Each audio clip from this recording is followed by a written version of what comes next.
আল্লাহ নবী সাল্লাল্লাহু আলাইহি সাল্লাম বলেন, মা মিন কওমিন ইয়াযকুরুনাল্লাহ ইল্লা হাফফাত বিহিমুল মালাইকা ওয়া গাশিয়াতহুমুর রাহমা ওয়া নাযালাত আলাইহিমুস সাকিনাহ ওয়া যাকারাহুমুল্লাহু ফী মান ইনদা। আজকের এই প্যান্ডেলের নিচে যারা বসে আছেন আমার বাবাজি, আপনাদেরকেও বলবো, বাহির থেকে যারা মাইকের আওয়াজ শুনছেন, আপনাদের প্রতি অনুরোধ করে বলি, আজকের অনুষ্ঠানটায় যদি আপনি অংশগ্রহণ করেন, একটা দুইটা নয়, চারটা পুরস্কার আল্লাহর পক্ষ থেকে আপনি আমাকে দেওয়া হবে। কয়টা পুরস্কার? সবাই বলেন কয়টা? নাম্বার 1, নবীজি বলেন, ইল্লা হাফফাত বিহিমুল মালাইকা। বিশ্বাস করতে হবে নবীর হাদিস। নবীজি কোনোদিন মিথ্যা কথা বলে নাই।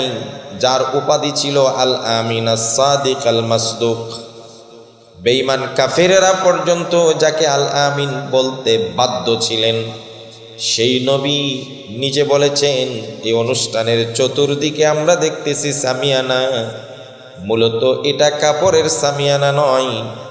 নবীজি বলেন, পুরাটা চতুর্দিকে আল্লাহর রহমতের ফেরেশতা আপনি আমাকে বেষ্টন করে আছে। ফেরেশতার বেষ্টনীর মধ্যে থাকলে লাভ আছে না? নেই? কোনো ধরনের ক্ষতি কেউ করতে পারবে?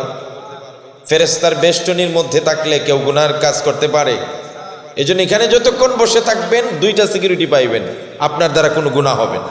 বলেন আলহামদুলিল্লাহ। আরো জোরে করেন আলহামদুলিল্লাহ। একটু জোরে বলেন, কথাবার্তা বলেন। আপনি যতক্ষণ বসে থাকবেন একটা গুনাহ হবে না। বলেন আলহামদুলিল্লাহ। আর যতক্ষণ বসে থাকবেন আপনার কেউ ক্ষতি করতে পারবে না। আলহামদুলিল্লাহ। আবার বলেন। এটা হলো একটা পুরস্কার। ফেরেশতা চতুর্দিকে আমাদেরকে সুন্দর করে বেষ্টন করে আছে।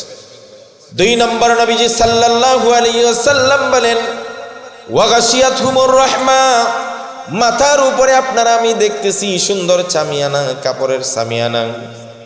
এটা আসলে দৃশ্যত সামিয়ানা, পরোক্ষভাবে আল্লাহর নবী বলেন, আমার আল্লাহর রহমত আপনি আমার মাথার উপর ঢেকে রেখেছেন। সরাসরি রহমত। মিয়ারাব কাবা শরীফের প্রতিদিন আল্লাহর পক্ষ থেকে রহমত নাজিল হয়। আল্লাহর দয়া, আল্লাহর রহমত, আল্লাহর দয়া যদি কারো ভিতরে থাকে, ওই মানুষটা জাহান্নামী হতে পারে না। আল্লাহর দয়া কারো ভিতরে যদি থাকে, ওই মানুষটা পাগল হবে না জীবনে। নবীজিকে আল্লাহ পাক কি বলেছেন? যখন বেঈমান কাফেরেরা আমার নবীকে পাগল বলে আখ্যায়িত করেছিলেন, আল্লাহ নিজের উত্তর দিয়ে বলেন, এই মানুষটা পাগল হবে কেমনে? এই মানুষটার মাথা থেকে সারা 3.5 হাত বডির উপর আমি আল্লাহর রহমতের চাদর আছে না নাই? নুন ওয়াল কলমি ওয়া মা ইয়াসতুরুনা মা আনতা বিনিআমাতি রাব্বিকা বিমাজনুন। আমি আল্লাহর দয়ার চাদর দ্বারা আপনাকে আবৃত করে রেখেছি, সুতরাং আপনি কোনোদিন পাগল হতে পারে? আল্লাহর দয়া আপনার উপরে থাকলে আপনি মানসিক পাগল হবেন না। আল্লাহর দয়া আপনার আমার উপরে যদি থাকে, তাহলে আপনি বিনয়ী হয়ে যাবেন। বিনয়ী হইলে লাভ কি? বিনয়ী হইলে সমস্ত মাখলুক আপনার ভক্ত হয়ে যাবে।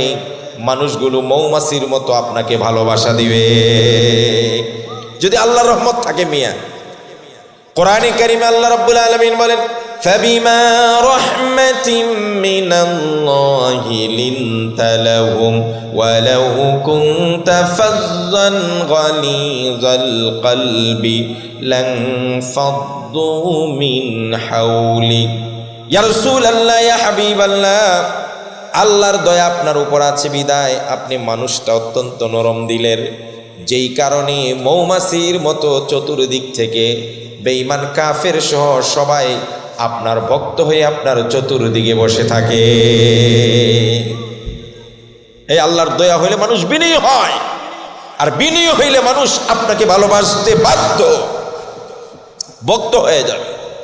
ওয়ালাউ কুনতা ফাজ্জান গালিজাল কলব, আর যদি আপনি শক্ত হৃদয়ের হন, রূঢ় আচরণকারী হন, একটা মানুষ আপনাকে ভালোবাসবে না মন থেকে। কথা বলে ঠিক কিনা? এজন্য মুসলমান কখনো অহংকারী হয় না। মুসলমান হবে নরম দিলের, কোমল স্বভাবের, স্মুথলি আচরণ করবে মুসলমান। আল্লাহ নবী সাল্লাল্লাহু আলাইহি ইসলামের দরবারে এক ইহুদি বালক, মদিনার এক ইহুদি বালক বসে থাকতেন। খবর পাইছেন বিশ্বনবী সাল্লাল্লাহু আলাইহি ইসলাম আসছেন। দৌড়ায় গিয়ে নবীজির চেহারা দেখে ভক্ত হয়ে গেছে, কথা শুনে তো আরো বেশি ভক্ত হয়ে গেছেন। ছেলেটা ইহুদি কিন্তু বসে থাকেন বিশ্বনবীর দরবারে। নবীজি উঠে গেলে জুতা এগিয়ে দেন, আবার কোথায় ভিতরে গেলে জুতাগুলো বাস করে রাখেন। ওই বালক নবীজির অজুর পানি এগিয়ে দেন। যতক্ষণ বিশ্বনবী মজলিসে কথা বলেন, ছেলেটা একেবারে বাধ্য গোলামের মতো নবীর সাথে বসে থাকে। ছোট্ট বালক ইহুদি নবীর ভক্ত হয়ে গেছে। এত কোমল হৃদয়ের মানুষ হতে পারে যে মানুষটার মুখে সর্বদা মুস্কি হাসি লেগে থাকে। সুবহানাল্লাহ বলেন না? যেই নবীর হাত হযরত আনাস বলেন রেশমের সুতার চেয়েও নরম। সুবহানাল্লাহ। যেই নবীর কথার সঙ্গে মুক্তা ঝরে, হাসি দিলে যেন চন্দ্রের আলো চমকা। নবীজি কারোর সঙ্গে কথা বললে মানুষ ভক্ত হয়। ওই বালক ভক্ত হয়ে গেছে। নবীর দরবারে না আসলে ভালোই লাগে না। হঠাৎ করে একদিন নবীজি লক্ষ্য করলেন কয়েকদিন যাবত ইহুদি বালকটা আর আমার দরবারে আসে না। বিশ্বনবী সাল্লাল্লাহু আলাইহি সাল্লাম সাহাবীদেরকে বললেন, ও সাহাবীরা একটু খবর নিয়ে আসো। সাহাবীরা খবর নিতে গেলেন, গিয়ে দেখেন ছেলেটা মরজে মাউতে মানে মৃত্যুর শয্যায় শায়িত। বিশ্বনবী যেই মাত্র খবর পাইছেন ছেলেটা মৃত্যু শয্যায় শায়িত, চরম অসুস্থ, আল্লাহর নবীর গায়ের চাদরটা পর্যন্ত ভালো করে ভাঁজ করে দিতে পারেন নাই। চাদর ধরে এক টান দিয়ে দৌড় দিছেন, এক মাথা নবীর গায়ে আরেক মাথা মাটির সঙ্গে লেগে যায়। এত তাড়াতাড়ি গেছে। নবী করিম সাল্লাল্লাহু আলাইহি সাল্লাম গিয়ে ওই ছেলেটার মাথার শিওরের কাছে বসে গেলেন। আল্লাহর নবী সাল্লাল্লাহু আলাইহি সাল্লাম তার কপাল আর মাথায় ছুঁয়ে দিলেন, হাত বুলিয়ে দিলেন। এই জন্য নবী আমাদেরকে শিক্ষা দিয়েছেন, কোনো মানুষ যদি অসুস্থ হয় তাকে তোমরা দেখতে যাবে। রোগী দেখা সুন্নত, এক মুসলমানের জন্য আরেক মুসলমানের হক। যখন রোগী দেখতে যাবেন দোয়া পড়বেন, 7 বার একটা দোয়া পড়ে তার মাথা ছুঁয়ে ফু দিবেন, ইনশাআল্লাহ আল্লাহ ভালো করবেন। পড়বেন আসআলুল্লাহাল আযীম রাব্বাল আরশিল আযীম আইয়াশফিয়াক। 7 বার পরে দোয়া পড়ে ফু দিবেন। আল্লাহ নবী সাল্লাল্লাহু আলাইহি সাল্লাম বলেন, কোন মানুষ যদি কাউকে রোগী দেখতে সকালবেলা যায়, ভালো করে মনে রাখবেন, সকালবেলা যদি আপনার প্রতিবেশী কাউকে রোগী দেখতে যান, সন্ধ্যা পর্যন্ত 70,000 ফেরেশতা আপনার গুনাহ মাফের জন্য আল্লাহর কাছে দোয়া করে। কয় হাজার? 70,000 ফেরেশতা আপনার জন্য আল্লাহর কাছে মাফ চাইতে থাকে। দেখছেন বিশ্বনবী সামাজিক বন্ধন কেমনে মজবুত করতে হয়, নবীজি কত সুন্দর করে বললেন। আপনি যদি কারো বাড়িতে রোগী দেখতে যান, ওই লোকটার আপনার সাথে দুশ্মনী করতে পারবে? হিংসা, বিদ্বেষ? এইটা হলো ভ্রাতৃত্বের বন্ধন মজবুত করার অনেকগুলো উপায়। সন্ধ্যার সময় যদি কোনো মানুষ কারো বাড়িতে রোগী দেখতে যায়, বিশ্বনবী সাল্লাল্লাহু আলাইহি সাল্লাম বলেন সকাল পর্যন্ত 70,000 ফেরেশতা ওই লোকটার জন্য মাগফিরাতের দোয়া করতে থাকে। আমার নবীজি ওই ছেলেটার মাথায় হাত বুলিলেন আর তার জন্য বড় আফসোস করলেন। উঠে আসার সময় কানে কানে বললেন, আসলিম, এ বালক তুমি মুসলমান হয়ে যাও, কারণ দুনিয়ার থাকতে তোমার সাথে আমার একটা বন্ধুত্ব হয়ে গেছে। আমি তোমার খবর পেয়ে দৌড়ে ছুটে এসেছি তোমার বিপদে, তোমার কাছে, কিন্তু তোমার মৃত্যুর পরে আমি 4 পয়সারও কোনো কাজে আসবো না, কিছুই করতে পারবো না। তুমি ইহুদি আর আমি মুসলমান। ছেলে বুঝলো যে আমার দোস্ত কি বলে, কোন দিকে ইঙ্গিত করে মুসলমান হইতে বলে। ছোট্ট বালক তার বাবার দিকে জিজ্ঞাসার প্রশ্ন চুরে দিয়ে চেয়ে থাকে, বাবা তুমি কি বলো? আমার বন্ধু বলতেছে তার দলে যাওয়ার জন্যে। বাবা চিন্তা করলো ছেলে হয়তো কিছুক্ষণ পরে মরেই যাবে, এমন অসুস্থ। শেষ বেলায় ছেলের এই আবদার আমি রাখার চেষ্টা করি, তাকে ফিরিয়ে দেওয়ার দরকার নাই। ছেলেকে বাবা লক্ষ্য করে বলেন, আতি আবাল কাসিম, যাও বাবা তুমি মুহাম্মদের দলে চলে যাও। তার কথা শুনে ইসলাম গ্রহণ করে নাও।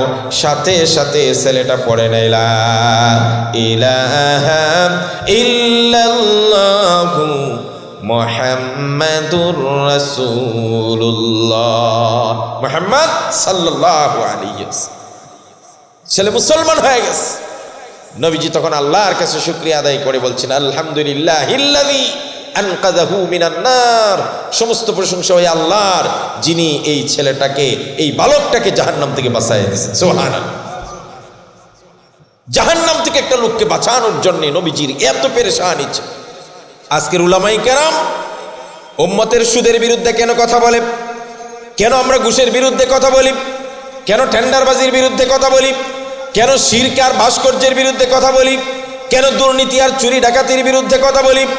কেন আমরা বিভিন্ন অপরাধ, বিভিন্ন অপকর্ম আর দুর্নীতি আর 2 নম্বরী আর অসত্য আর মিথ্যা দেখলে আমরা গর্জে উঠি? শুধুমাত্র নবীর ওয়ারিস হিসাবে উম্মত জাহান্নামী হয়ে যাক, এটা আমরা সহ্য করতে পারি না। কারণ বিশ্বনবী আমাদের উলামায়ে কেরামকে নবীদের ওয়ারিস বানিয়ে গিয়েছেন। নবীদের যেই ফিকির আর কাজ ছিল, উলামাদের একই ফিকির আর একই কাজ। সুতরাং যেহেতু আমরা পরকাল নিয়ে চিন্তা করি, দুনিয়ার লোভ লালসার স্বার্থের বেড়াজালে আবদ্ধ করে দুনিয়ার ভয় আর লোভ দেখিয়ে উলামায়ে কেরামকে কখনো দমিয়ে রাখা যাবে না। ডান্ডা বেরি পড়ান আর জেলখানায় নেন আর ফাঁসির কাস্টে উঠান, আলেম উলামারা দিন আর সত্যের কথা বলেই যাবে। কথা বলে ঠিক না? কেউ দমিয়ে রাখতে পারবে না। এটা নবীদের কাজ। নবী করিম সাল্লাল্লাহু আলাইহি সাল্লামকে তায়েফের ময়দানে 3বার রক্তাক্ত করে বেহুশ করে দেওয়া হয়েছে, সেন্সলেস করে দেওয়া হয়েছে। তারপর নবীজি দাওয়াতি কাজ বন্ধ করেন না। আপনারা কি করবেন? একবার না হয় ফাঁসি দিবেন, এর চেয়ে বেশি কি? কিন্তু উলামায়ে কেরামের মিশন, উলামায়ে কেরামের ভীষণ, উলামায়ে কেরামের দায়িত্ববোধ, উলামায়ে কেরামের এই নবীওয়ালা কাজ আঞ্জাম দিবেই দিবে। আমি একজনকে ফাঁসি দিলে আরো 70 জন তৈরি হবে। এক আল্লাহ মাহমুদ শফি চলে গেছে, লাখো আল্লাহ মাহমুদ শফি তৈরি হবে। এক মামুনুরি যাবে, হাজারো মামুনুরি তৈরি হবে। এক মামুনুল হককে ফাঁসির কাস্টে ঝুলাবেন, শত শত মামুনুল হক তৈরি হয়ে যাবে। সুতরাং এই জায়গাতে হাত দিবেন। কামরা কামড়ি যা করার মসনদ নিয়ে করেন, করতে থাকেন। কিন্তু ইসলাম, দিন, উলামায়ে কেরামের মিশন, মসজিদ, মাদ্রাসা, দাওয়াত, তাবলীগ, এই কাজগুলোতে কেউ হস্তক্ষেপ করতে আসবেন না। কথা বলেন ঠিক না? আজকে দেখলাম আমাদের কিছু ভাইয়েরা তাবলীগের কাজ করে, এই জীবনের রেকর্ড দাওয়াতে তাবলীগের কাজ কইরা মামলার বাদী হয়। তাও বিবাদী কারা? বাইতুল মুকাররমের খতিব আল্লামা আব্দুল মালিক সাহেব। আসামি কাকে করা হয়েছে? নুরুল ইসলাম অলিপুরীর মতো ব্যক্তিত্বকে করা হয়েছে, জুনায়েদ আল হাবিবের মতো ব্যক্তিত্বকে আসামি করা হয়েছে। তাও দোয়া কইরা, মুনাজাত কইরা খুশি যে আমাদের মামলা আদালত গ্রহণ করেছে। কাদের বিরুদ্ধে মামলা করেছেন? নিঃসন্দেহে এই মানুষগুলো আল্লাহর ওলি। বুখারীর হাদিস, মান আদালি ওয়ালিয়ান ফাকাদ আযানতুহু বিল হারব। যারা আল্লাহর ওলিদের সঙ্গে কষ্টদায়ক কাজ করবে, খোদার কসম, এদের বিরুদ্ধে আল্লাহ যুদ্ধ ঘোষণা করেন। আর আল্লাহ যাদের বিরুদ্ধে ঘোষণা করেন, 17 আর 15 নয়, 36 বছর ক্ষমতায় থাকলেও এরা যেমন টিকতে পারে না, আর তোমরা চুনিপুটি কিছুতেই টিকতে পারবে না। কথা বলে ঠিক কিনা? সুতরাং সাবধান হয়ে যাও। আলেমদের সঙ্গে সংঘর্ষে জড়াতে চেষ্টা করবা না। যদি শুভবুদ্ধির উদয় হবে, দ্রুত মামলা খারিজ করো। আর না হলে তোমাদের বিরুদ্ধে মামলা করার জন্য 56,000 বর্গ মাইলের প্রতি ইঞ্চি মাটিতে এক একজন দাঁড়িয়ে যাবে। কথা বলে ঠিক না? তাহলে আল্লাহর দয়া পড়লে মানুষ বিনয়ী হয়ে যায়, আর বিনয়ী হলে মানুষের ভালোবাসা কুড়ায়। এই জন্য 2 নম্বর পুরস্কার কি? আল্লাহর রহমতের বেষ্টনীর চাদর দ্বারা আমাদেরকে আল্লাহ ঢেকে রেখেছেন। আলহামদুলিল্লাহ বলেন। 3 নম্বর পুরস্কার নবীজি সাল্লাল্লাহু আলাইহি সাল্লাম বলেন, গাশিয়াতহুমুর রাহমা ওয়া নাযালাত আলাইহিমুস সাকিনাহ বিশ্বনবী সাল্লাল্লাহু আলাইহি সাল্লাম বলেন, যদি আল্লাহর মজলিসে কেউ উপস্থিত হয়ে যায়, 3 নম্বরে অন্তরের মধ্যে আল্লাহ সাকিনা দেন, প্রশান্তি দিয়ে দেন, সকল চিন্তার টেনশন দূর করে দেন। যেই মানুষটা রাতের বেলায় ট্যাবলেট খাওয়া ছাড়া ঘুমাইতে পারে না, যেই মানুষটা রাতের বেলায় ট্যাবলেট না খেলে ঘুম আসে না, ওই মানুষটা দেখবেন জুমার দিন মসজিদেও হুজুর বয়ান করতেছে আর দেদারসে ঘুমাইতেছে, আছে না নাই? এই হুজুরে বয়ান করে জুমার দিন কিছু মানুষ ঘুমায় কেন? কেন ঘুমায়? মানুষের ঘুম কখন আসে? 2টি কারণে আসে। কোনো টেনশন না থাকলে ঘুম আসে, আর শরীর অত্যাধিক দুর্বল হলে ঘুম আসে। যখন মানুষের চিন্তা, টেনশন, পেরেশানি সব দূর হয়ে যায়, আরে যা হওয়ার হবে, আমি আল্লাহর ঘর মসজিদে আছি, এখন আমার দুনিয়ার কোনো চিন্তা নাই, অটোমেটিকলি তার ঘুম চলে আসে। প্রশান্তি দেওয়ার মালিক কে? শান্তি দেওয়ার মালিক কে? টাকায় পয়সায়, বাড়ি গাড়ি, ক্ষমতা, কিছুতেই শান্তি কথা কয় না কা। আরে মেয়ে, আপনি যদি বাংলাদেশের ক্ষমতাশীল হন, প্রধানমন্ত্রী হন, যতদিন প্রধানমন্ত্রী ততদিন কি আপনি টেনশন মুক্ত? কথা কয় না, আরো বেশি টেনশন। এই বুঝি আইলো রে, ধরলো রে, কোন দিকে কে জানে আবার কি করে বসতেছে। আবার ক্ষমতা হারাইলেও টেনশন আছে না নাই? কথা কয় না, আছে না নাই? আর আমরা তো হারানোরও কিছু নাই, পাওয়ারও কিছু নাই, সব সময় নাক ডেকে ঘুমাই। কথা কন ঠিক কিনা? এই জন্য রাসূল করিম সাল্লাল্লাহু আলাইহি ওয়াসাল্লাম বলেন, 3 নম্বরে ওই মানুষগুলোর দিলের মধ্যে আল্লাহর পক্ষ থেকে এক ধরনের প্রশান্তি আল্লাহ দিয়ে দেন। 4 নম্বর পুরস্কার, ওয়া যাকারাহুমুল্লাহু ফী মান ইনদা। আজকে আমরা যদি এখানে বসে আল্লাহর নাম স্মরণ করি, আল্লাহকে ডাকি, আল্লাহর আলোচনা করি, আল্লাহ ফেরেশতাদেরকে নিয়ে আমাদের ব্যাপারে আলোচনা করেন। সুবহানাল্লাহ বলেন। বঙ্গভবন আর গণভবনে প্রধানমন্ত্রী আর প্রেসিডেন্ট যদি আপনার নাম ধরে আলোচনা করে যে গফরগাঁওয়ার ওই লোকটা অনেক ভালো রে, আর এই খবরটা যদি আপনাকে কেউ দেয় আজকে প্রেসিডেন্ট তোর নামে আলোচনা করছে, তাহলে কি এর ফেসকা জায়গায় থাকবো না? এত বড় হয়ে যাবো। হ্যাঁ, আর আরশের মালিক, সার্বভৌমত্বের একচ্ছত্র মালিক আল্লাহ পাক, রাজাধিরাজ, তিনি আপনি আমার সম্পর্কে আলোচনা করছেন ফেরেশতাদের নিয়ে, এর চেয়ে খুশির আর কোনো খবর হতে পারে? আর সর্বশেষ আরেকটা পুরস্কার হলো, সর্বশেষ পুরস্কার, শেষ পর্যন্ত বসে যারা এই মজলিস থেকে উঠে যাবেন, এই লোকগুলাকে আল্লাহর পক্ষ থেকে একটা বিশেষ পুরস্কার হলো, ফেরেশতাদেরকে সাক্ষী রেখে আল্লাহ বলেন, ইন্নী উশহিদুকুম আন্নী কাদ গাফারতু লাকুম। ও আমার ফেরেশতারা, তোমরা সাক্ষী থাকো, এই মানুষগুলোর জিন্দেগীর সব গুনাহ আমি আল্লাহ মাফ করে দিলাম। সুবহানাল্লাহ করেন, আর জোরে করেন সুবহানাল্লাহ, আবার করেন সুবহানাল্লাহ। সুতরাং আমি আমার আলোচনা শুরু করার আগেই, এখনো যারা বাহিরে আছেন দয়া করে সবাই ভিতরে আসবেন। আজকের এই মাহফিল প্রতি বৎসরের প্রতিদিন হবে না, আজকে একদিনের জন্য উলামায়ে কেরামের জবান থেকে আমরা মূল্যবান নসিহত শুনবো। বলেন ইনশাআল্লাহ। সূরা শুআরা একটি আয়াত আপনাদের সামনে পেশ করছি, ছোট্ট একটি আয়াত। আমি এর আগে বলি, এখানে যারা আছেন এরা আমাদের অত্যন্ত আপনজন। আমরা আপনজন না হলে আপনি এখানে আসতেন, আপনি দূরে দূরে থাকতেন। আর যারা আপনজন তাদেরকে শাসন করে মানুষ বেশি। কথা বলে ঠিক কিনা? একটা গল্প পড়েছিলাম, এক স্বামীর 2 বউয়ের ঘরে 2 সন্তান। তো স্বামী মারা গেছে, আর আগের ঘরের বউ মারা গেছে। তো পরের যে বিয়ে করছে ওই বউয়ের নিজের সন্তান একটা, আর সতীনের সন্তান একটা। তো সন্তান কয়টা হইল? একটা নিজের আর একটা সতীনের। ছোটবেলা থেকে নিজের ছেলেটাকে মাটিতে ফেলে রাখে, হাঁটতে দেয়, আর সতীনের ছেলেটাকে কুলে নিয়ে বেড়ায়। মানুষ কয়, দেখছো এই জমানায় এমন শ্রেষ্ঠ উদাহরণ আর কি হতে পারে? নিজের ছেলেরে মাটিতে বসায়, হাঁটায়, আর সতীনের ছেলেটাকে মাটিতে বসতে দেয় না, সবসময় কুলি। এর চেয়ে ভালো মেয়ে মহিলা আর কি হতে পারে? একটু একটু হাঁটা শিখে নিজের ছেলেকে দৌড়ায়, হাঁটায়, সতীনের ছেলেকে বেশি হাঁটায় না, সবসময় বিছানায় রাখে আর কুলে রাখে। ধীরে ধীরে যখন আর কাজের সময় হয়, নিজের ছেলেটাকে জমিনে অন্য মানুষের সঙ্গে কাজে পাঠায়, আর সতীনের ছেলেকে দুধ ভাত খাওয়ায় বিছানায় বসিয়ে। দিন যত যায় মানুষ আশ্চর্য হয়, ব্যাপার কি? এইভাবে করতে করতে ছেলেটা যখন আরো বড় হয়ে যায়, এবার নিজের ছেলে পরিপূর্ণ জমিনে কাজ করায়, সকাল থেকে সন্ধ্যা পর্যন্ত কাজ করবি।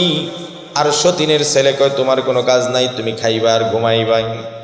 আস্তে আস্তে যখন দুইজনই বড় হয়ে যায়, এবার যখন কাজের সময় পরিপূর্ণ হয়ে যায় 25-30 বৎসরের, এবার দেখা যায় নিজের ছেলে কর্মটের মতো কাজ করে আর জমিনে চাষ করে, আর সতীনের ছেলে জমিনে গিয়া দেখে কিছুই করতে পারে না। তার তো জীবনে একটা হাইটা ভালো করে অভ্যাস নাই, তাহলে সে খাবে কি করে? এবার সতীনের ছেলে জমিন বিক্রি করে, আর ওই আগের মতো বসে বসে কথা কয়, হ্যাঁ তো আগেই বসে খাওয়া অভ্যাস, তো ও জমিন বিক্রি করে। আর নিজের ছেলে সে তো আগের থেকেই কর্মঠ, সে ধান লাগায়, চাষ করে আর জমিন রাখে। ভাইয়ে জমিন বিক্রি করে আর সে রাখে। একটা সময় রাখতে রাখতে নিজের ছেলের জমিন হয়ে গেছে ডাবল, সতীনের ছেলের জমিন একটাও নাই। কি বুঝলেন? কি বুঝলেন? শাসন তো তাকেই করবে যে নিজের মানুষ। এই জন্য আল্লাহ রাসূল সাল্লাল্লাহু আলাইহি সাল্লামের উপর আয়াত নাজিল হয়ে গেল। আল্লাহ তাআলা বলেন, ওয়া আনজির আশীরাতাকাল আকরাবিন। ইয়া রাসূলুল্লাহ, ইয়া হাবিবাল্লাহ, আপনার পরিবারের নিজের আত্মীয়, নিকট আত্মীয়দেরকে জাহান্নামের ভয় দেখান। ও মুসলমান, আপনাদেরকে বেশি জাহান্নামের ভয় দেখাচ্ছে। কারণ যারা সুদ খায়, ঘুষ খায়, মদ খেয়ে মাতালের মতো মরে থাকে, ও তো জাহান্নামকে এটাই চিনে না। আপনি যেহেতু চিনেন, আপনি এখানে আসছেন, আপনি আপনজন, এই জন্য আপনাকেই আমরা বেশি বেশি বলি। যারা মসজিদে বেশি বেশি আসে তাদেরকে আমরা বলি, কারণ এরা আমার আপনজন, এরা আমার নিজের সন্তানের মতো। আর যারা আমাদের থেকে দূরে, এরা আমাদের সতীনের মতো, এই জন্য তাদেরকে নয়। নবীজি বললেন, আল্লাহ বললেন, নবীজি, ইয়া রাসূলুল্লাহ, ইয়া হাবিবাল্লাহ, এক কাজ করেন, আপনার আপনজন আত্মীয় স্বজন যারা আছে এদের সবাইকে জাহান্নামের ভয় দেখান। এই আয়াত যখন নাজিল হলো, বিশ্বনবী সাল্লাল্লাহু আলাইহি ওয়াসাল্লাম সুজা চলে গেলেন, একেবারে সাফা পাহাড়ের উপরে উঠলেন। বর্তমান মক্কার পাশেই দুইটা পাহাড় আছে, একটা সাফা আর একটা মারওয়া। নবীজি সাফা পাহাড়ের উপর উঠে গেলেন। সাফা পাহাড়ের উপরে উঠে বললেন, একটা সাংকেতিক শব্দ আছে। এখন যেমন কোনো কিছু হইলে আমরা টিভিতে সম্প্রচার করি, মিডিয়া, তখনকার মিডিয়া ছিল কেউ বিপদগ্রস্ত হলে, বড় কোনো গুরুত্বপূর্ণ নিউজ হলে ওই সাফা পাহাড়ের উপরে উঠে ডাক দিত, ইয়া সাবাহা। এই ডাক শুনলে সবাই ঘর থেকে বেরোয় আসত। নবীজি চিন্তা করলেন, আল্লাহ পাক যেহেতু বলছেন নিকটাত্মীয় আত্মীয় স্বজনদেরকে জাহান্নামের ভয় দেখানো দরকার, সুতরাং এই পাহাড়ের উপর উঠে গেলেন। আল্লাহ নবী সাল্লাল্লাহু আলাইহি সাল্লাম ওই পাহাড়ে উঠে গেলেন, ইয়া সাবাহা বলে ডাক দিলেন। ঘর থেকে লোকেরা আস্তে আস্তে বেরিয়ে আসতে থাকলো। নবীজি বললেন, ইয়া বানি কুরাইশ আনকিজু আনফুসাকুম মিনান নার। এইভাবে নবীজি ডাকতে থাকলেন, গোত্রের নাম ধরে ধরে সবাইকে ডাকতে থাকলেন। সব মানুষগুলো জমা হয়ে গেল। সবাই যখন জমা হয়ে গেছে, এবার বিশ্বনবী সাল্লাল্লাহু আলাইহি ওয়াসাল্লাম সবাইকে বললেন, হে আমার কুরাইশের লোকেরা, হে বনু মুত্তালিবের লোকেরা, হে আব্দুল মুত্তালিবের লোকেরা, আব্দে মানাফের লোকেরা, কুসাইয়ের লোকেরা, হে লুয়াইয়ের লোকেরা, আমি মুহাম্মদ সাল্লাল্লাহু আলাইহি ওয়াসাল্লাম যদি তোমাদেরকে বলি পাহাড়ের পাদদেশে একদল ঘোড়সওয়ার ঘোড়া নিয়ে দৌড়ায় তোমাদের দিকে আসতেছে, তোমাদেরকে আক্রমণ করে ধ্বংস করে দিবে, তোমরা কি আমাকে বিশ্বাস করবে কিনা? মুহাম্মদ সাল্লাল্লাহু আলাইহি ওয়াসাল্লাম বলেন, আমি যদি বলি একদল ঘোড়সওয়ার আসতেছে তোমাদের উপর আক্রমণ করে কচু কাটা করবে, তোমরা কি আমার কথা বিশ্বাস করবে? আপনারা কি বলেন, মুহাম্মদ সাল্লাল্লাহু আলাইহি ওয়াসাল্লামের কথা বিশ্বাস করবে না? মক্কার সব মানুষ এক সমস্বরে বলে উঠল, ও মুহাম্মদ, জীবনে একটা মিথ্যা কথাও তোমাকে বলতে শুনি নাই। তুমি আল আমিন, তুমি আল সাদিক, তুমি আল মাসদুক, চির সত্যবাদী। তোমাকে মিথ্যা বলে এমন কেউ কাবার, এমন কেউ কুরাইশের, এমন কেউ আরবের মধ্যে নাই। সুবহানাল্লাহ বলেন। বেটারা আজকে বিশ্বনবী সাল্লাল্লাহু আলাইহি ইসলামের বিরুদ্ধে কথা বলো।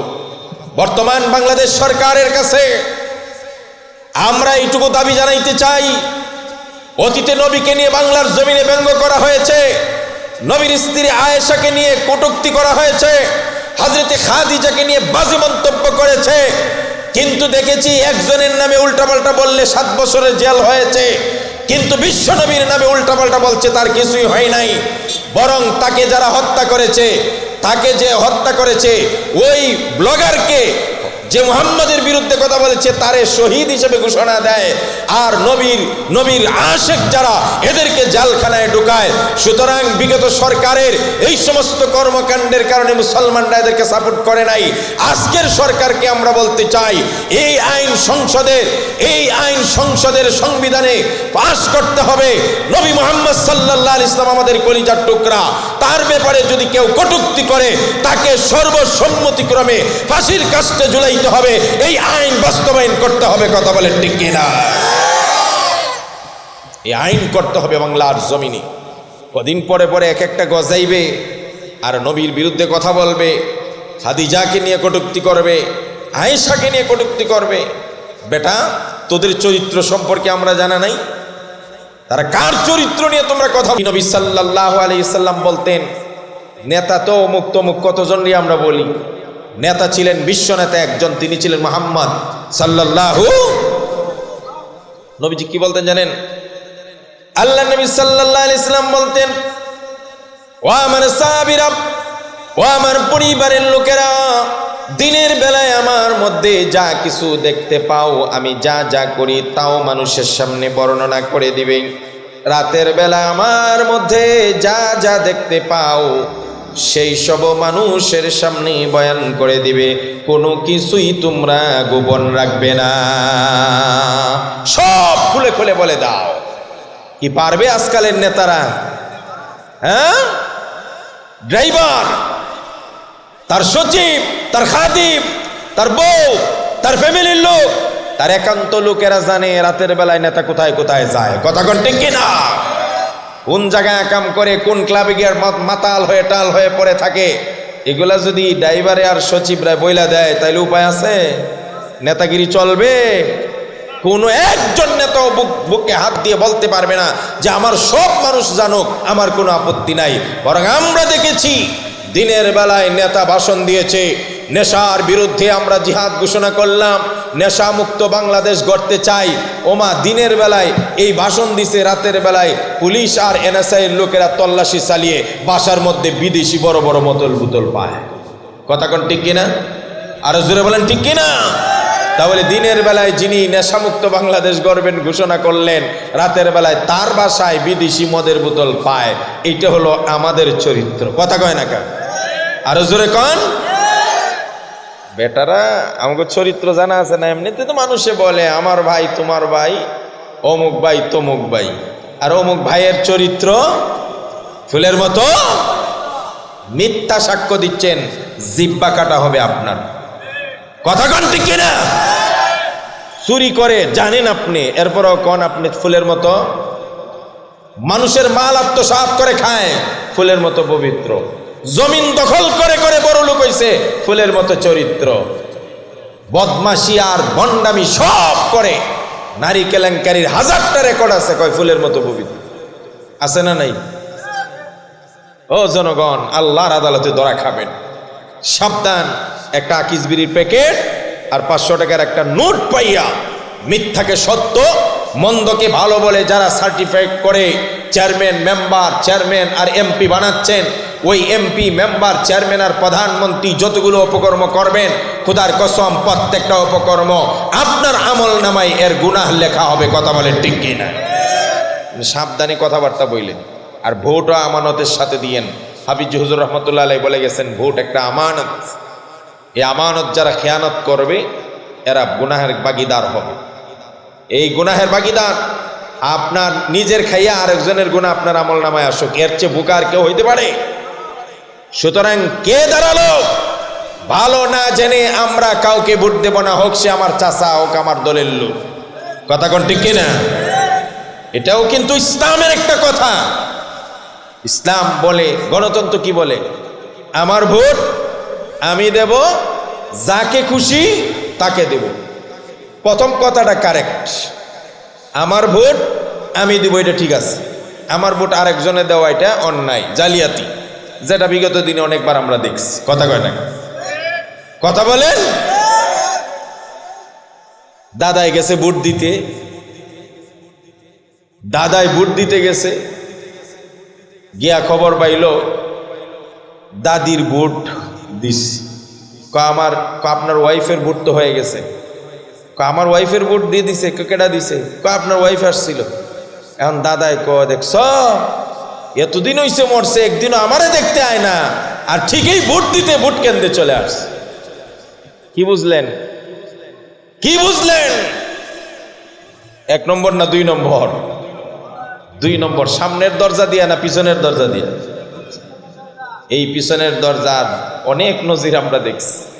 আল্লাহ মাফ করো, বলেন আমিন। তো আমার ভোট আমি দেব, এটা কারেক্ট, এটা ঠিক।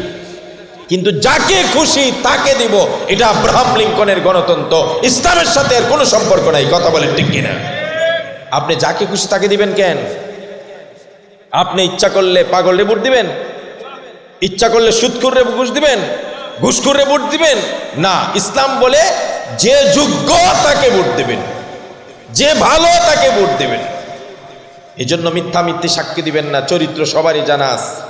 যেই নবীর চরিত্রের মধ্যে সামান্যতম কালিমা লেপন করার কোনো সুযোগ নাই, সার্টিফাই করেছেন আমার আল্লাহ, ইন্নাকা লাআলা খুলুকিন আযীম, ইয়া রাসূলুল্লাহ, আপনি হলেন সবচাইতে মহান চরিত্রের উপর অধিষ্ঠিত। সুবহানাল্লাহ। আজকে আমার বাংলার জমিনে 92% মুসলমানের দেশে আমার কলিজা নবীকে, নবীর চরিত্র নিয়ে কথা বলে, আর এটাকে বাক স্বাধীনতা বলে চালিয়ে দেন। এমন বাক স্বাধীনতার জন্য দেশ স্বাধীন হয় নাই। যা মনে চাই তা বলার জন্য দেশ স্বাধীন হয় নাই। নবীর বিরুদ্ধে কথা বলার জন্য দেশ স্বাধীন হয় নাই। যদি বলেন আগের স্বাধীনতা ছিল অন্যরকম, বর্তমান স্বাধীনতা হয়েছে এই বাংলার জমিনে মুসলমানের নবীকে নিয়ে, কোরআনকে নিয়ে যদি কেউ কথা বলে, খোদার কসম তার জিহ্বা শরীরে থাকবে না। কথা বলেন ঠিক কিনা? হুঁশিয়ার, সাবধান হয়ে যান।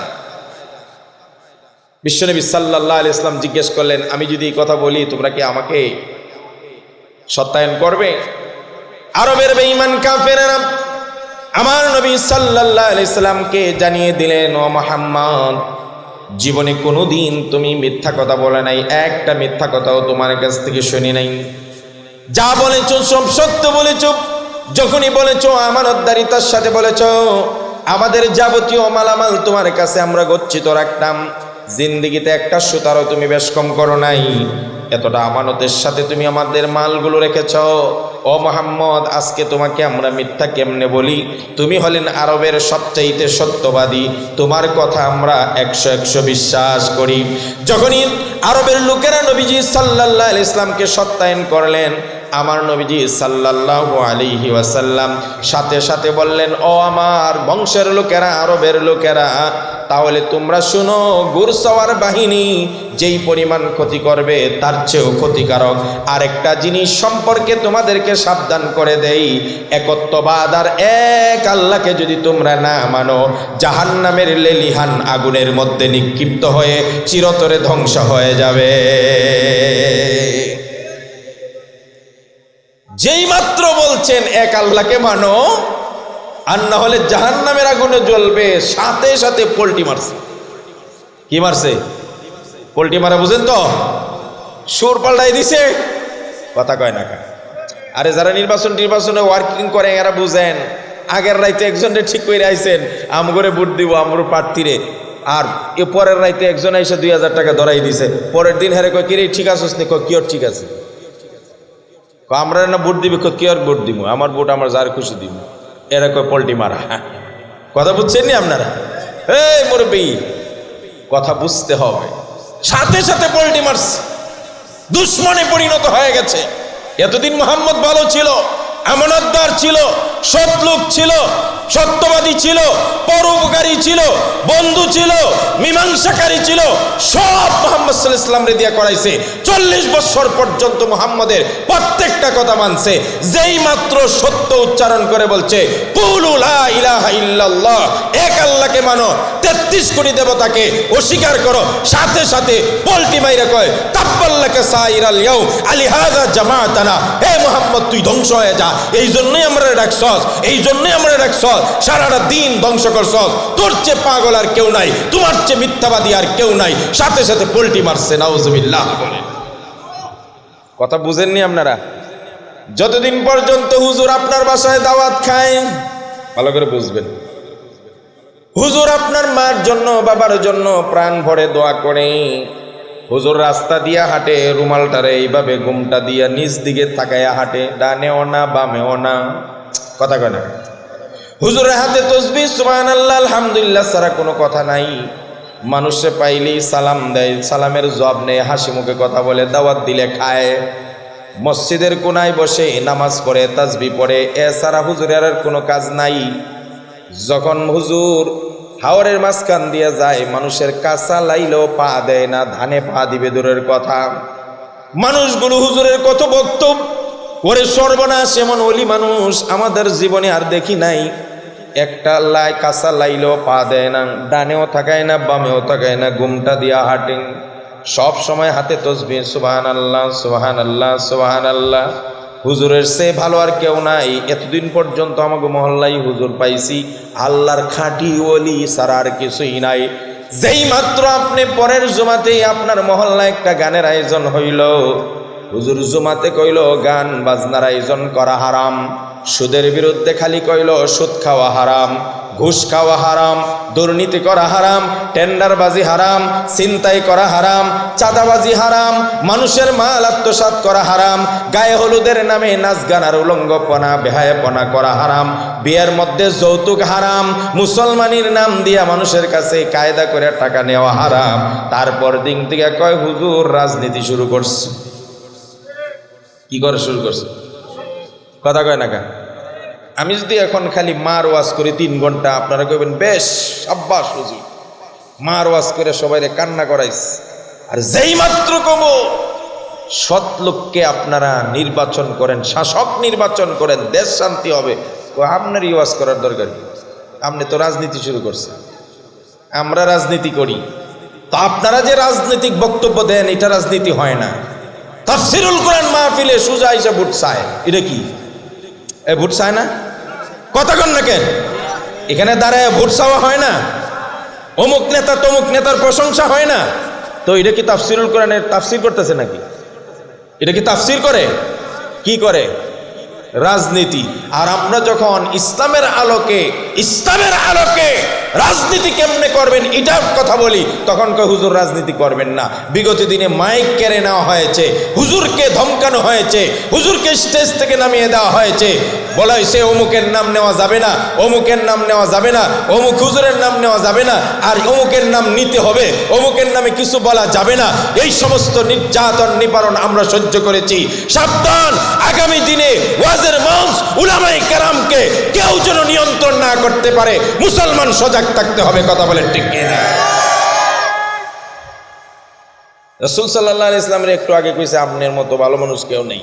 যখন কইছে সব খুদারে বাদ দিয়া এক খুদা মানো, কয় পাগল, ধ্বংস হও, তুমি ধ্বংস হয়ে যাও। নবী করিম সাল্লাল্লাহু আলাইহি ওয়াসাল্লামের উপর আল্লাহ পাক আয়াত নাযিল করে দিয়ে বললেন, নবীজি গো, আপনার পরিবারের সবাইকে জাহান্নামের ভয় দেখান। ও দুনিয়ার মানুষগুলো, আপনাদেরকেও আমি বলি, আপনারা জাহান্নামের ভয় করুন। জাহান্নামের আগুন বড় লেলিহান, বড় ভয়ঙ্কর। আল্লাহ রাব্বুল আলামিন কোরআনের বিভিন্ন জায়গার মধ্যে জাহান্নামকে ভয় করার কথা বলেছেন। আল্লাহর নবী তার চাচা, তার ফুফু, তার মেয়ে সবাইকে ডেকে ডেকে বলেছেন, ইয়া বানি আব্দুল মুত্তালিবি আনকিযু নাফসাকুম মিনান নার। ও আমার আব্দুল মুত্তালিবের বংশের লোকেরা, খবরদার, তোমরা নিজেদেরকে জাহান্নামের আগুন থেকে সেভ করো।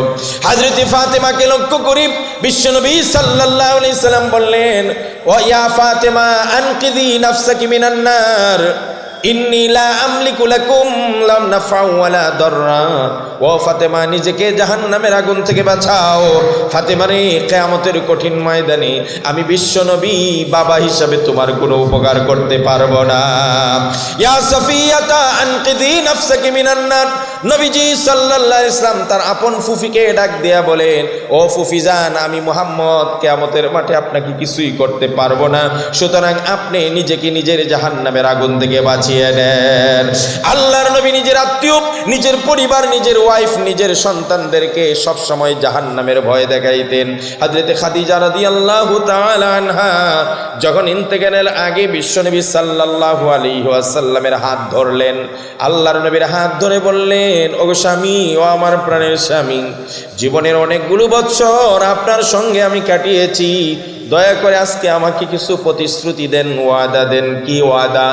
আমি যখন মারা যাব তখন আপনার গায়ের জুব্বাটা দিয়ে আমাকে কাপনের কাপড় পরাইয়া, নিজে জানাজার নামাজ পড়াইয়া নিজ হাতে আমাকে কবরে রাখবেন, আর যতক্ষণ পর্যন্ত আমার কবরের সওয়াল জবাব শেষ না হবে ততক্ষণ আপনি কবরের পাশ থেকে যাবেন না।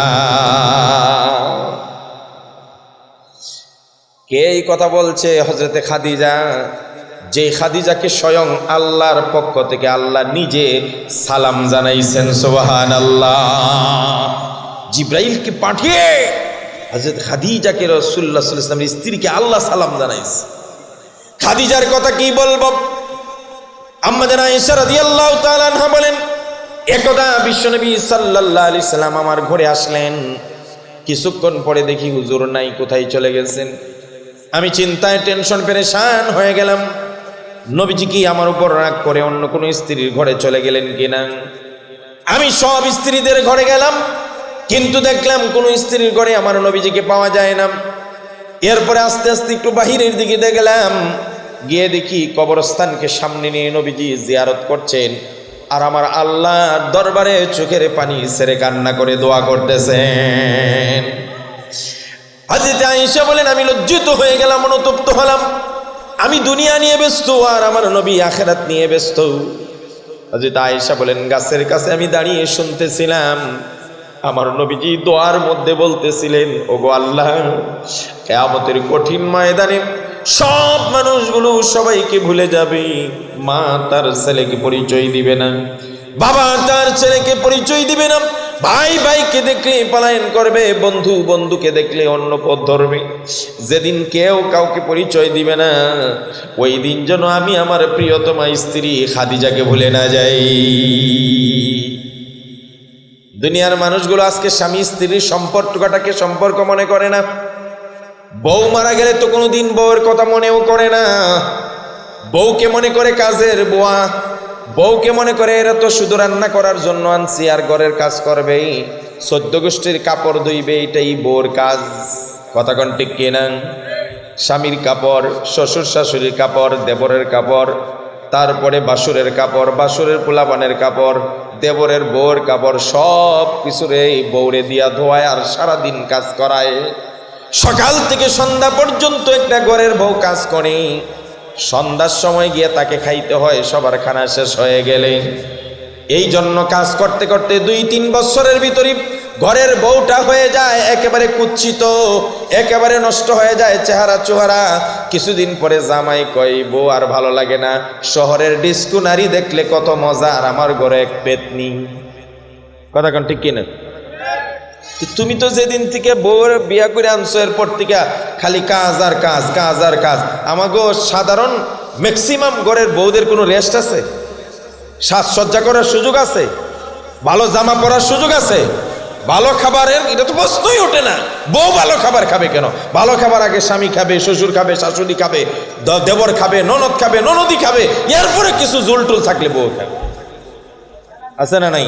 সকাল থেকে 12টা, 1টা, 11টা, 10টা পর্যন্ত কাজ আর কাজ, সারাদিন কাজের উপরে যায়। তো এই মানুষটার শরীর ভালো থাকবে কেমনে? উচিত ছিল আপনি তার কাজে সহযোগিতা করা। আপনার ঘরের বাদী হিসাবে সে আসে নাই। ঘরের বউ ঘরের বাদী নয়, ঘরের বউ ঘরের কাজের মেয়ে নয়। আল্লাহ কি বলছেন? ومن آياته أن خلق لكم من أنفسكم أزواجا لتسكنوا إليها وجعل بينكم مودة ورحمة আল্লাহ রাব্বুল আলামিন বলেন তোমাদের মধ্য থেকে তোমাদের সঙ্গিনী তৈরি করে দিলাম যাতে করে তোমরা একজনকে আরেকজনে ভালোবাসার বন্ধন দিয়ে আবদ্ধ করে রাখো বর্গরের বউর সাথে সম্পর্ক যেন ভালো হয়। নবীজি বলেন খিয়ারুকুম লিনিসাইহিম তোমাদের মধ্যে সবচাইতে ভালো পুরুষ ওই ব্যক্তি যে তার বউয়ের কাছে ভালো। কার কাছে ভালো হতে হবে? তুমি বুকে হাত দিয়ে কোন তো দেখি কয়জন কার বউর কাছে ভালো আছে কোন দেখি। নবীজি বলছেন আমি আমার বউয়ের কাছে ভালো। আমরা কি বলতে পারবো? পানের মধ্যে পান থেকে চুন কষলে চুলের মুঠির দইরে কবার মারবো আর তার 14 গোষ্ঠী দিল্লা গালি না দিলে তো পেটের ভাতই হজম হয় না। কথা কোন ঠিক কিনা? আর তালাক দেওয়া শুরু করলে তো ঘর ভর্তি করে তালাক দেয়, হেরেও দেয়, মারেও দেয়, 14 গোষ্ঠী দেয়। কিছুক্ষণ পরে হুজুর রেগে আঁকে হুজুর কি যে কইছি আগের মাথায় আমার মনে নেই। আছে না নাই? আছে। জাদ্দুহুন্না সালাসাতুন জাদ্দুহুন্না জাদ্দুন ওয়া হাজলুহুন্না হাজলুন তিনটা জিনিস এমন আছে হাসা কইলেও হাসা ঠাট্টা কইরা কইলেও কথা কয় না কা। আছে না নাই?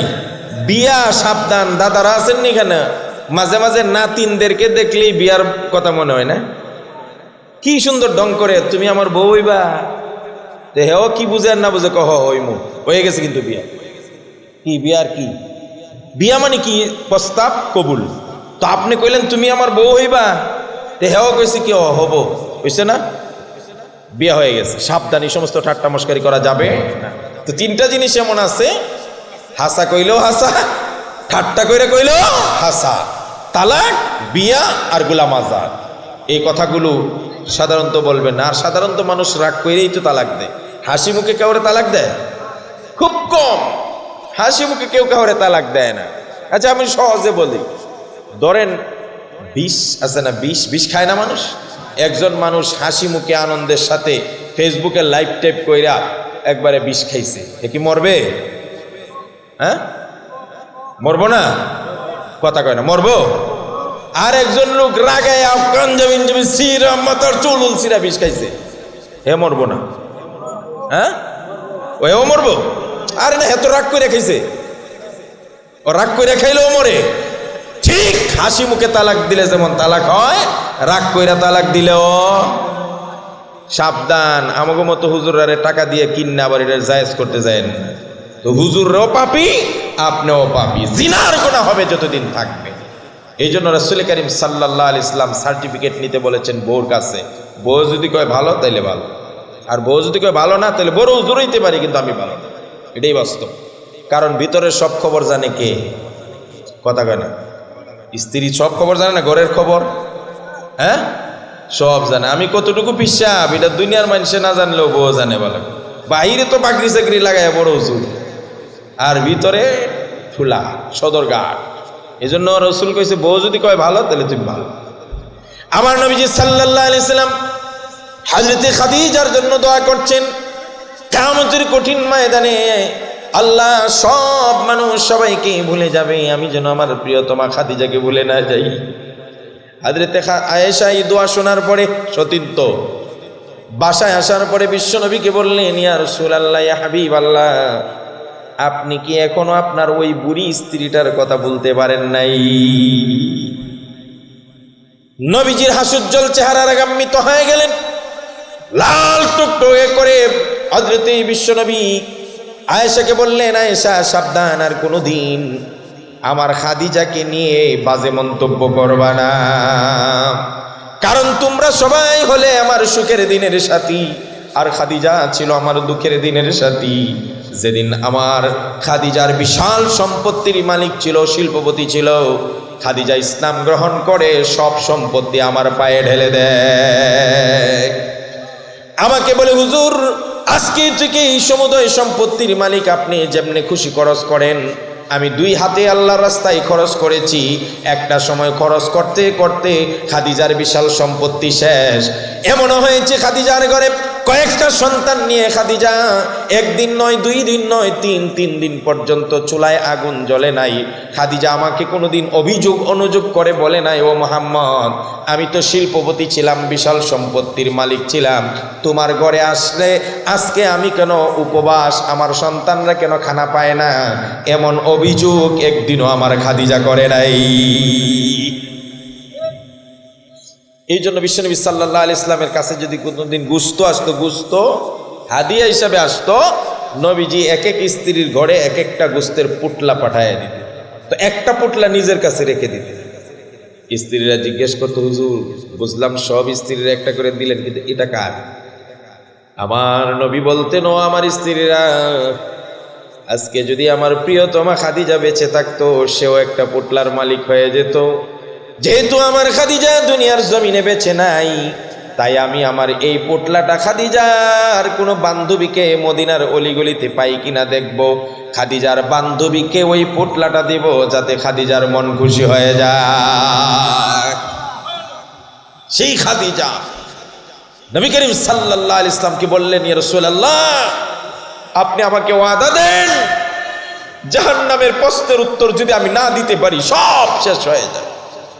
এই জন্য রাসূল গো আপনার গায়ের জুব্বা দিয়ে আমাকে কাফন পরাইয়া, জানাজা পড়াইয়া নিজ হাতে কবরে রেখে আপনি আমার কবরের পাশে দাঁড়ায় থাকবেন যতক্ষণ আমার সওয়াল জব শেষ না হয়।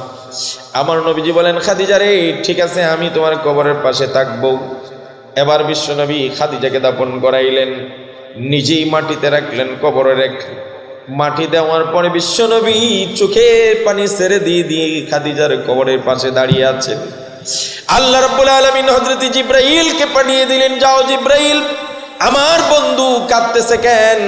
হযরত জিবরাইল এসে বললেন, ইয়া রাসূলুল্লাহ, ইয়া হাবিবাল্লাহ, আপনি কাঁদছেন কেন? আর আপনি এখানে দাঁড়িয়ে আছেন কেন? নবী বলেন, ও জিবরাইল, ভাই জিবরাইল, আমার স্ত্রীর সঙ্গে আমার ওয়াদা দেওয়া, যতক্ষণ প্রশ্নের উত্তর না দেব ততক্ষণ যেন সরে না যাই।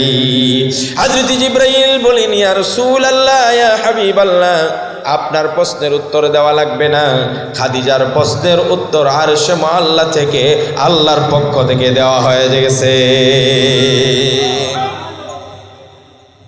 নবীর পরিবারকে আল্লাহ বলছেন, ওয়ানজির আশিরাতাকাল আকরাবিন, নিজেদেরকে আপনি জাহান্নামের আগুন থেকে বাঁচান, ভয় দেখান। ইয়া আইয়ুহাল্লাযীনা আমানু কু আনফুসাকুম ওয়া আহলিকুম নারা। হযরত আয়েশা রাদিয়াল্লাহু তাআলা একদিন জাহান্নামের ভয়ে থরথর করে কান্না করতেছেন। আমার নবীজি সাল্লাল্লাহু আলাইহি ওয়াসাল্লাম আয়েশাকে বললেন, ও আয়েশা, তুমি কান্না করতেছো কেন? হযরত আয়েশা বলেন, হুজুর, আমি জাহান্নামের ভয়ে কাঁদতেছি।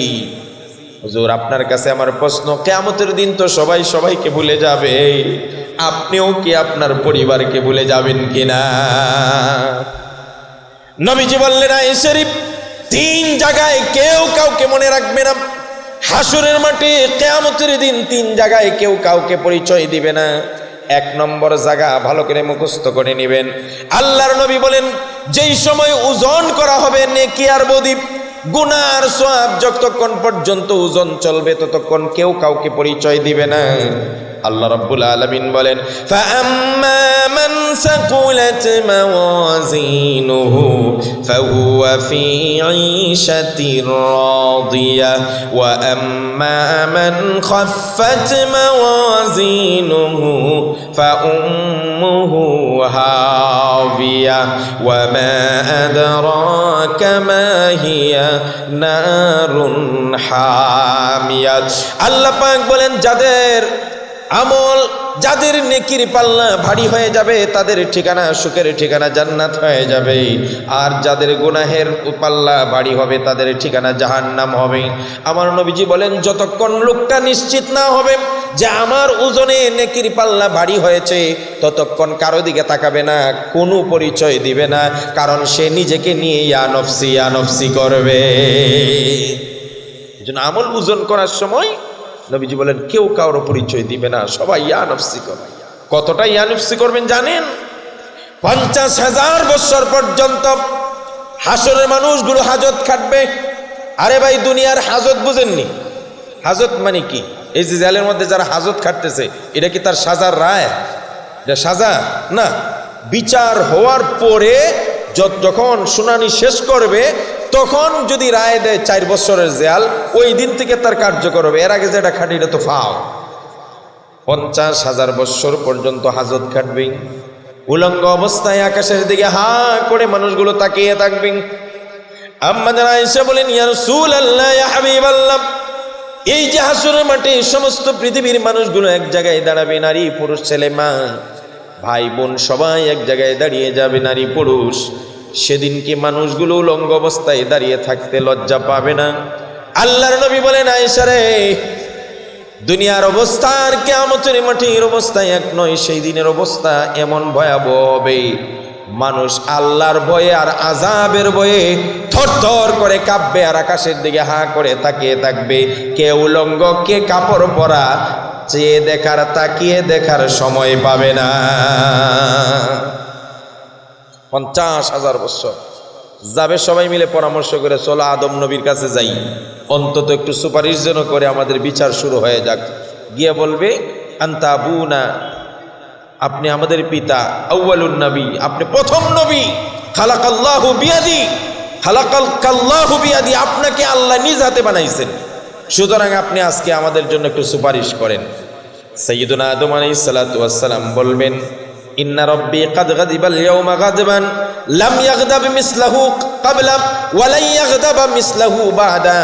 আমাকে মাফ করবা, আমার আল্লাহ আজকে এতটা রাগান্বিত, অতীতে এত রাগ করেন নাই, ভবিষ্যতে এত রাগ করবে না, সুতরাং আমি আমার নিজেকে নিয়ে ব্যস্ত। ইয়া নফসি ইয়া নফসি, উম্মতের কি হবে আমি বলতে পারি না।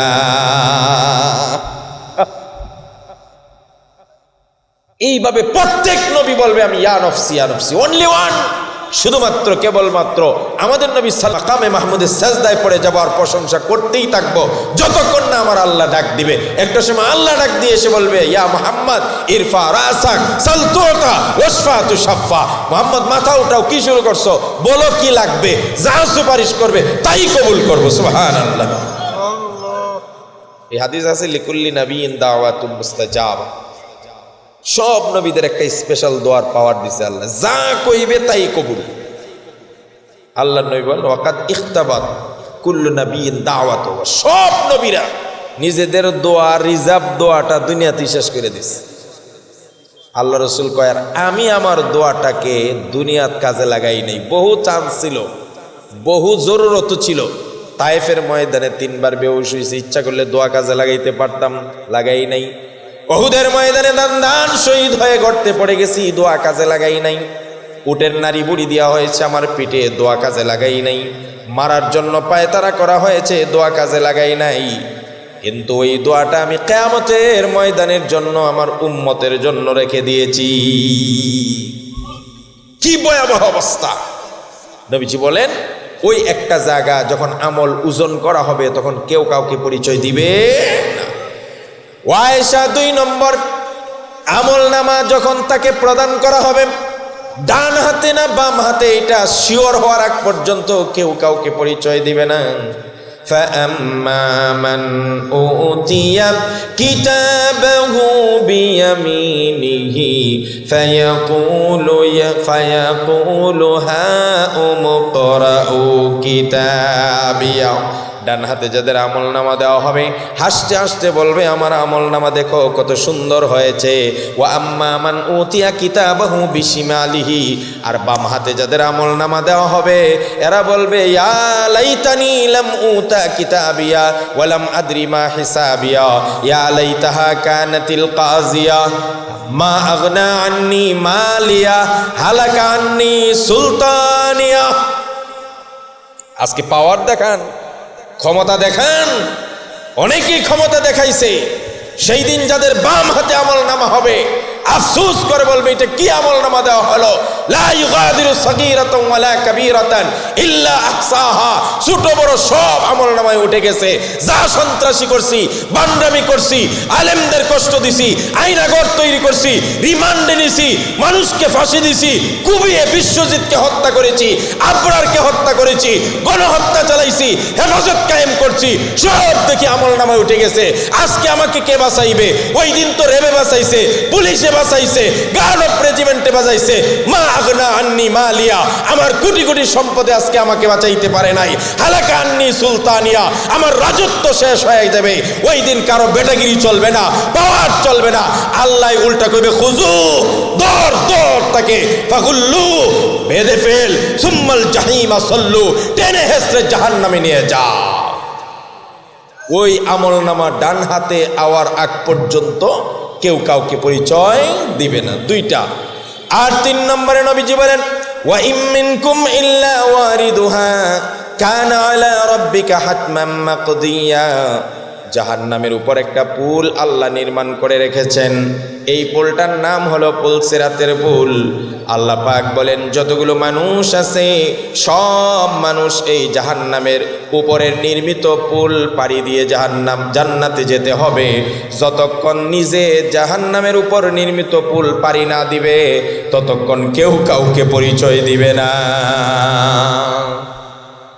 নবী করিম সাল্লাল্লাহু আলাইহি ওয়াসাল্লাম বলতেন, ইত্তাকিন্নার ওয়ালাউ বিশিক্কি তামারা, একটা খেজুরকে আল্লাহ রাস্তায় দিয়ে হলেও তোমরা নিজেকে জাহান্নামের আগুন থেকে সেভ করো।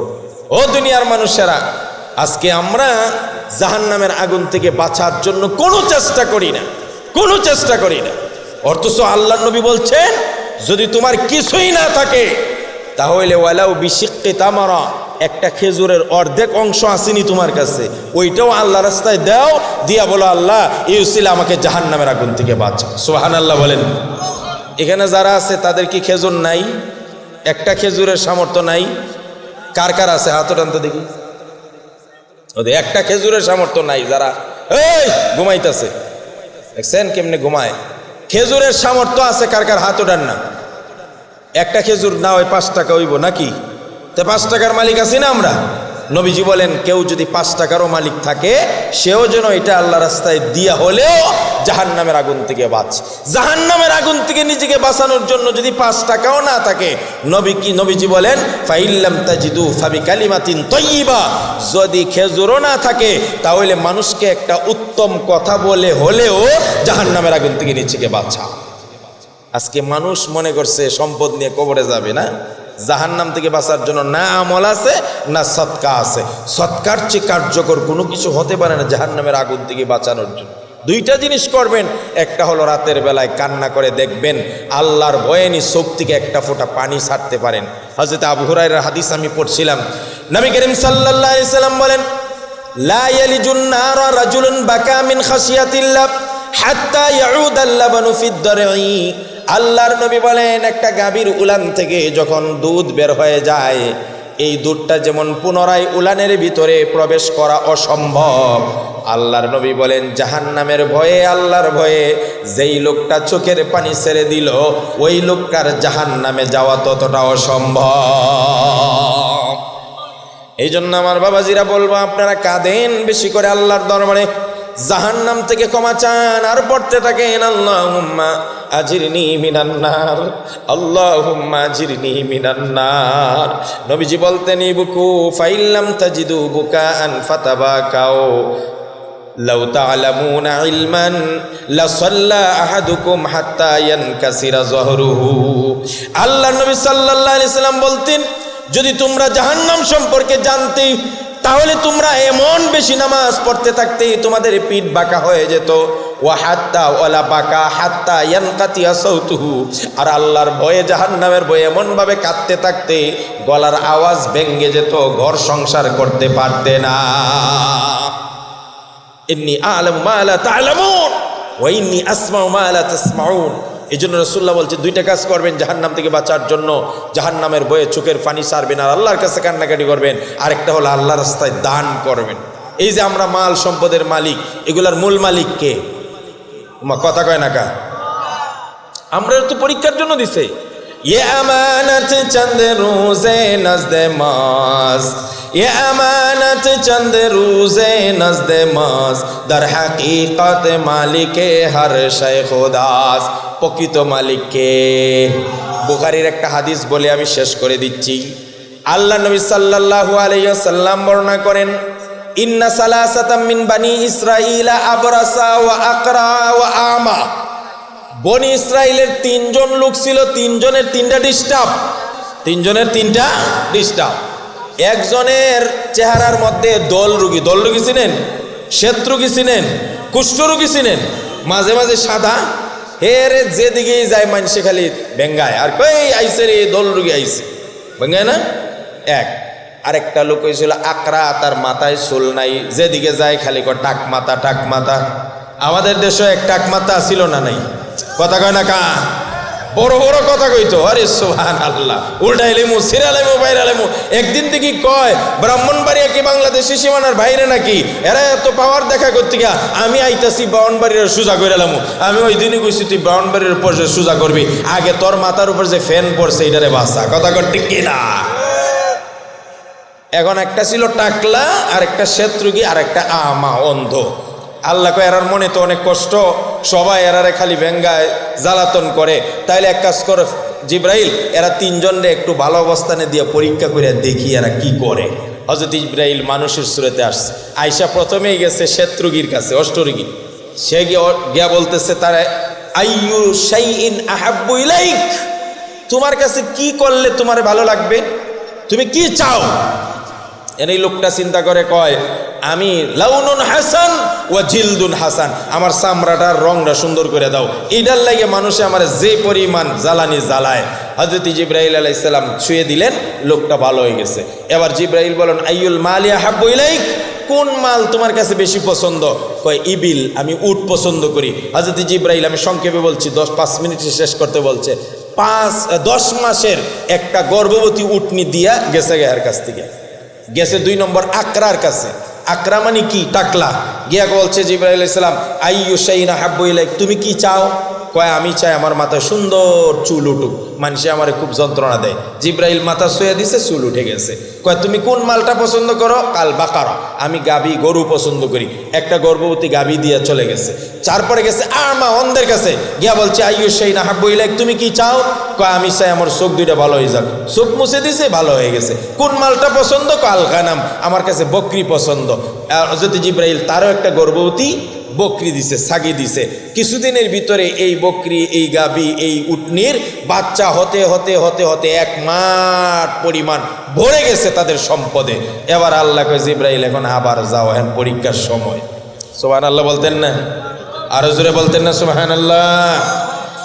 হযরত জিব্রাইল আলাইহিস সালাতু ওয়াস সালাম আসলেন। হযরত জিব্রাইল এসে প্রথমে ওই কুষ্ঠরোগী, দল রোগী, শ্বেত রোগীর কাছে এসে বললেন মানুষের সুরত ধরে, ভাই আমি মুসাফির মানুষ, আমি বিপদগ্রস্ত, আমার একটা উটনি, একটা উট যদি আমাকে দিতে আমার অনেক উপকার হতো। এবার ওই লোকটা বলল, না আমি আপনাকে কেন উটনি দিব আর উট দিব? ওই লোকটা তাকে উটনি দেয় নাই। হযরত জিব্রাইল মানুষের সুরত ধরে এসে ওই লোকটাকে বলল, আপনাকে চিনি মনে হয়, কিছুদিন আগে আপনার শরীরের মধ্যে দল রোগ ছিল, শ্বেত রোগ ছিল, এমনটা নয় কি? কয় না না, আমি কোনোদিন রোগী ছিলাম না। আস্তাগফিরুল্লাহ বলে। কয় আচ্ছা ঠিক আছে, কিছুদিন আগেও তো আপনি গরিব ছিলেন, কিছুই ছিল না, এত ওটের মালিক হয়েছেন। কয় কি আর, আমি আমার বাপদাদার থেকে আমল থেকে আমি এত সম্পদশালী, আমি এটা প্রত্যেক সম্পত্তি পাইছি। দেখছেন নি পোল্টি মারা কারে কয়? আচ্ছা দিল না। এবার চলে গেল গাবিওয়ালার কাছে, গিয়ে বলল, ভাই আমি মুসাফির, দয়া করে আল্লাহ রাস্তায় আমি বিপদ উদ্ধার করার জন্য একটা গাবি দেন। কয় না, সময় নেই, দেওয়া যাবে না। কয় আপনাকে চিনি লাগে, কিছুদিন আগেও তো আপনার মাথায় চুল ছিল না, আপনার গাবি গরু কিছুই ছিল না। কয় না না, কে বলছে? আমি সবসময় ফিট, সবসময় ভালো, আর আমার বাপ দাদার থেকে পাইছি সম্পদ। পোল্টি মারছে।